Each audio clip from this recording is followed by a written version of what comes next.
Welcome back to our channel Uma's kitchen. நம்ம வீட்டு சமையலில் மக்ருனி தான் நம்ம செய்ய போகிறோம். ஸோ வீடியோக்குள்ளே போகிறதுக்கு முன்னாடி லைக் பண்ணுங்கள், ஷேர் பண்ணுங்கள், சப்ஸ்கிரைப் பண்ணுங்கள், பக்கத்தில் இருக்கிற பெல் பட்டனும் கிளிக் பண்ணுங்கள். அப்போ தான் நான் போடக்கூடிய வீடியோஸ் எல்லாமே நோட்டிஃபிகேஷனில் காட்டும். வாங்க வீடியோக்குள்ளே போகலாம். இப்போது நம்ம ஒரு பாத்திரத்தில் தண்ணி வச்சுருக்கோம். அந்த தண்ணியில் பார்த்திங்கன்னா கொஞ்சமாக சால்ட்டு சேர்த்துக்கிறோம். சால்ட்டு சேர்த்ததுக்கப்புறமா கொஞ்சமாக ஆயிலும் இதில் சேர்த்துக்கிறோம். எதுக்காக ஆயில் சேர்க்குறோம் அப்படின்னு பார்த்தீங்கன்னா, மேக்ரோனி பார்த்திங்கன்னா ஒட்டாமல் இருக்கிறதுக்காக தான் நம்ம ஆயில் சேர்த்துக்கிறோம். ஸோ நல்லா கொதி வந்திருக்கு. இப்போ நம்ம மேக்ரோனி இதில் போட்டுக்கலாம். போட்டுட்டு கொஞ்ச நேரம் நல்லா ஒரு 10 மினிட்ஸ் பாயில் ஆகட்டும்.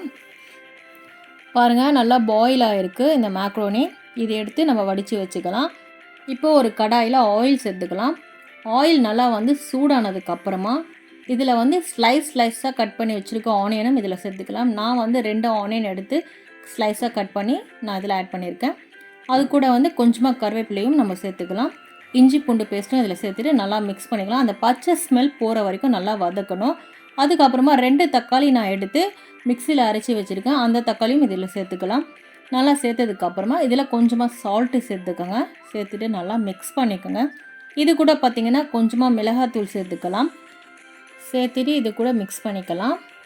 ஸோ நல்லா மிக்ஸ் ஆனதுக்கப்புறமா இதில் பார்த்திங்கன்னா கேரட் நான் கட் பண்ணி சேர்த்துருக்கேன். கேரட் சேர்த்துக்கலாம், பீன்ஸு சேர்த்துக்கலாம். சேர்த்துக்கிட்டு நல்லா வதக்கிக்கலாம். இப்போ மூடி போட்டு அப்படியே வச்சிடலாம். ஒரு 15 மினிட்ஸ் அப்படியே விட்டுருவோம். ஸோ பாருங்கள், நல்லா வெந்திருக்கும். இது கூட கரம் மசாலாவும் சேர்த்துக்கலாம்.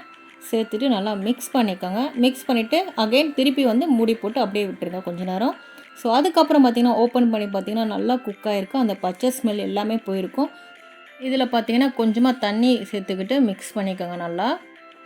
அதுக்கப்புறம் ஒரு 2 நிமிஷம் மூடி போட்டு அப்படியே வச்சுட்டு அதுக்கப்புறம் ஓப்பன் பண்ணி பார்த்திங்கன்னா சூப்பராக நல்லா குக் ஆகிருக்கும். இப்போ ஆல்ரெடி நான் வடித்து வச்சுருந்தேன் மேக்ரோனி நல்லா சேர்த்துட்டு மிக்ஸ் பண்ணிக்கலாம். ஸோ நல்லா மிக்ஸ் ஆனதுக்கப்புறமா கொத்தமல்லி தூவிக்கலாம். இப்போ ஒரு பவுலில் ட்ரான்ஸ்ஃபர் பண்ணிக்கலாம். மேக்ரோனி பார்த்திங்கன்னா கிட்ஸுக்கு ரொம்ப பிடிக்கும். ஸோ ஸ்கூலுக்கும் இது லஞ்ச் பேக் பண்ணி கொடுக்கலாம். ஸோ கிட்ஸு விரும்பி சாப்பிடுவாங்க. அண்ட் நீங்களும் வீட்டில் கண்டிப்பாக ட்ரை பண்ணி பார்த்துட்டு கமெண்ட் பாக்ஸில் கமெண்ட் பண்ணுங்கள். தேங்க்யூ ஃபார் வாட்சிங். பாய்.